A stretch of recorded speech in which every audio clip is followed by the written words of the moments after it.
السلام علیکم۔ Global hub stories دیکھنے والوں کو خوش آمدید۔ یہ کہانی ایک ایسی لڑکی کی ہے جس نے اپنے والدین کو ان کے بیٹے کی زندگی بچانے کے لیے اپنی زندگی کی قربانی دے دی۔ ہم ایک گاؤں میں رہتے تھے۔ میرا تعلق انتہائی غریب خاندان سے ہے۔ میرا ایک بھائی اور ایک چھوٹی بہن ہے۔ میرے ابا نے محنت مزدوری کر کے میرے چھوٹے بھائی کو پڑھایا۔ میری والدہ گاؤں کی سردار کے گھر ملازمہ کا کام کرتی تھی۔ میری تعلیم میٹرک ہے۔ غربت کی وجہ سے میں اپنی تعلیم جاری نہ رکھ پائی، مگر بھائی کو ماں باپ نے دن رات محنت کر کے پڑھایا۔ ان کی خواہش تھی کہ ان کا بیٹا کسی مقام پر پہنچ جائے اور ان کے سر کا تاج بنے، مگر ان کی یہ خواہش پوری نہ ہو سکی۔ کالج میں کچھ برے دوستوں کی صحبت نے میرے بھائی کو خراب کر دیا۔ وہ اپنے دوستوں کے ساتھ مل کر چوری کرتا، پھر اس کے لیے یہ کام چھوٹا ہو گیا۔ اس نے لوگوں کو اپنے دوستوں کے ساتھ مل کر لوٹنا شروع کر دیا۔ ابھی تک ہم گھر والے اس معاملے سے بے خبر تھے۔ ایک دن وہ اپنے دوستوں کے ساتھ گیا۔ سنسان راستے پر کسی کو گھیر لیا۔ انہوں نے پیسے اور زیورات دینے سے انکار کیا تو اس کے دوست نے ڈرانے کے لیے فائر کر دیا، جو وہاں سے گزرتے ہوئے کسی لڑکی کے سینے کو چیرتا پھاڑتا گزر گیا۔ اس کا دوست تو بھاگ گیا، مگر قتل میرے بھائی کے سر پر آ پڑا۔ اس کی خبر جب ہمارے گھر پہنچی تو ہمارے گھر موت کا سا سما چھا گیا۔ اماں پر سکتہ طاری ہو گیا اور ابا کو دل کا دورہ پڑ گیا۔ ان کا نازوں میں پلا بیٹا یہ کیا کر رہا تھا؟ ان کا ایک ہی بیٹا تھا جس کے لیے انہوں نے سینکڑوں خواب سجا رکھے تھے۔ جن والدین کا بیٹا ان کے ارمانوں کے ساتھ کھیل جائے، ان پر کیا گزرتی ہے یہ صرف وہی جانتے ہیں۔ سارا گاؤں ہمارے گھر آ پہنچا۔ میرا کلیجہ منہ کو تھا۔ اب کیا ہوگا یہ سوچ سوچ کر میں پاگل ہو رہی تھی۔ ابا کو ہسپتال لے جایا گیا۔ جب ان کی حالت بہتر ہوئی تو پولیس بھی آ پہنچی۔ وہ ابا کو لینے آئے تھے، مگر سردار صاحب نے انہیں واپس بھیج دیا۔ گاؤں کے لوگوں نے مشورہ دیا کہ مقتول کے گھر والوں سے صلح کر لی جائے اور جتنا وہ خون بہا مانگیں دے دیا جائے۔ انہوں نے 50 لاکھ مانگے جو ہم دینے سے قاصر تھے۔ وہاں موجود کچھ لوگوں نے ہمارے حالات کو مد نظر رکھتے ہوئے کہا کہ اپنی بیٹی خون بہا میں دے دی جائے، یعنی مقتول کے چھوٹے بھائی سے نکاح کر دیا جائے۔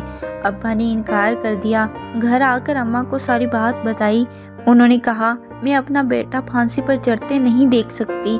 میرا ایک ہی بیٹا ہے، میں جیتے جی مر جاؤں گی۔ ابا کی حالت پہ غیر تھی، مگر وہ منہ سے کچھ نہ بولے۔ وہ اپنے بائیں بازو کو مسلسل دبائے جا رہے تھے۔ میں بھانپ گئی کہ ابا کے دل میں درد ہو رہا ہے۔ گھر والوں کو اس حالت میں دیکھنا ناقابل برداشت تھا۔ بھائی کی وجہ سے گھر والوں پر قیامت ٹوٹ پڑی تھی۔ میں نہیں چاہتی تھی کہ ابا کا سایہ بھی ہمارے سر سے اٹھ جائے۔ میں نے ہمت سے کام لیا اور کہا ابا میں خون بہا میں جانے کے لیے تیار ہوں، یہ جانتے ہوئے بھی کہ خون بہا میں آئی ہوئی لڑکی کے ساتھ کیا سلوک کیا جاتا ہے۔ میں نے قربانی دے لی، نکاح ہو گیا۔ میں اپنے سسرال اذیت کی ایک نئی زندگی کا آغاز کرنے کو تیار تھی۔ دل خون کے آنسو رو رہا تھا، مگر میں نے صبر کے گھونٹ پی لیے۔ دلہن کے روپ میں بیٹھی تھی۔ میرا شوہر آیا، مجھے بالوں سے پکڑا، بہت مارا، اتنا مارا کہ میں سر سے پاؤں تک خون ہی خون میں لت پت ہو گئی۔ میرے سر سے بہت خون بہہ چکا تھا۔ پھر انہوں نے پٹی بھی نہ کروائی۔ میں ایسے ہی درد سے کراہتی چلاتی رہی۔ میری ساس اور شوہر ہر بات پر مجھے مارتے، ہر وقت تانے دیتے۔ میں ذہنی مریضہ بن چکی تھی۔ ہر وقت میرے سر میں درد رہنے لگا۔ میں اپنا درد کسی کو بتا نہ سکتی تھی۔ کیا قصور تھا میرا؟ میں نے تو ان کے بھائی کو نہیں مارا تھا۔ پھر مجھے کس بات کی سزا مل رہی تھی جو کم ہونے کو ہی نہ تھی؟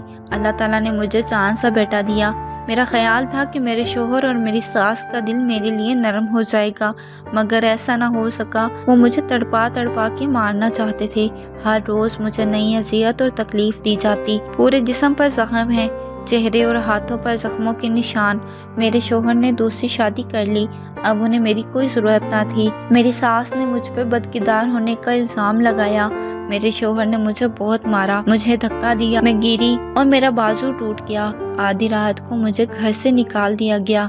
میرا بیٹا بھی مجھ سے چھین لیا۔ اس کی جدائی دن رات تڑپاتی ہے، مگر میں کمزور ہوں، کچھ نہیں کر سکتی۔ لیکن وہ رب تو کمزور نہیں ہے۔ پھر میرے ساتھ اتنا برا سلوک کیوں ہوا؟ میری دعائیں قبول کیوں نہ ہوئیں؟ اللہ تعالیٰ نے میرے دن کیوں نہ بدلے؟ اللہ کے گھر میں دیر ہے، اندھیر نہیں۔ میں مایوس نہیں ہوں، بس صبر کر کر کے تھک چکی ہوں۔ اس اذیت سے نکلنا چاہتی ہوں، اپنے بیٹے کی جدائی میں کہیں مر ہی نہ جاؤں۔ اس کا خیال دل میں آتا ہے تو دل پھٹنے لگتا ہے۔ ایک ماں سب کچھ برداشت کر سکتی ہے مگر اولاد کا دکھ اور دوری نہیں۔ اسی دوری اور دکھ کے لیے جو میرے بھائی نے دینا چاہی، میں نے اپنے والدین کے لیے اس کی قربانی دے کر انہیں اس اذیت سے نکال دیا۔ اللہ سے دعا ہے کہ وہ مجھے بھی کسی طرح اس تکلیف سے جلد ہی رہائی عطا فرمائے، آمین۔ امید ہے کہ آپ کو یہ ویڈیو پسند آئی ہوگی۔ ملتے ہیں کسی ایسی ہی سبق آموز کہانی کے ساتھ، تب تک کے لیے اللہ حافظ۔